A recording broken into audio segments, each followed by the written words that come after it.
بعد رفض الصفقات المحلية بشكل قاطع، مارسيل كولر يوافق على التفاوض مع ثلاثي زد مصطفى العش ومحمد إسماعيل ومصطفى زيكو، مع توقف المفاوضات مع إيهيناتشو مهاجم إشبيلية بسبب المغالاة المالية. محمد الضماطي رئيسا لبعثة الأهلي في أبيجان المقرر السفر لها الخميس القادم، وجلسات تجديد رامي ربيعة وياسر إبراهيم تؤتي ثمارها، واللاعبان يجددان للفريق خلال الأيام القادمة. وكهربا ينتظم في تدريبات الفريق اليوم، وغياب بيرسيتاو عن مباراة سموحة غدا لانشغاله بالسفر إلى الدوحة للتوقيع لفريق قطر القطري.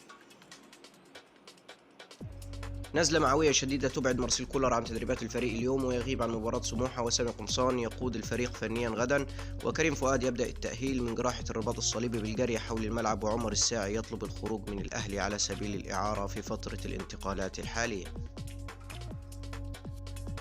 انتظم زياد كمال متوسط ميدان الزمالك في تدريبات الفريق اليوم، مع استمرار تأهيل المغربي محمود بن تايج تمهيدا للعودة تدريجيا للتدريبات الجماعية، ومحمد صبحي يقترب من حراسة مرمى الفريق في مباراة كاس مصر القادمة.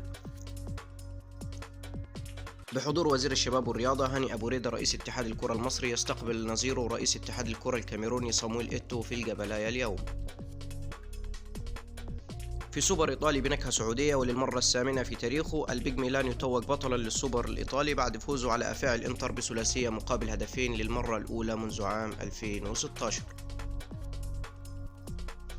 السيتي يتخذ خطوات إيجابية تجاه التعاقد مع عمر مرموش، واللاعب يرفض مناقشة أي عروض مقدمة سوى عرض الفريق السماوي و50 مليون يورو يفصلان اللاعب والنادي عن توقيع العقود الرسمية.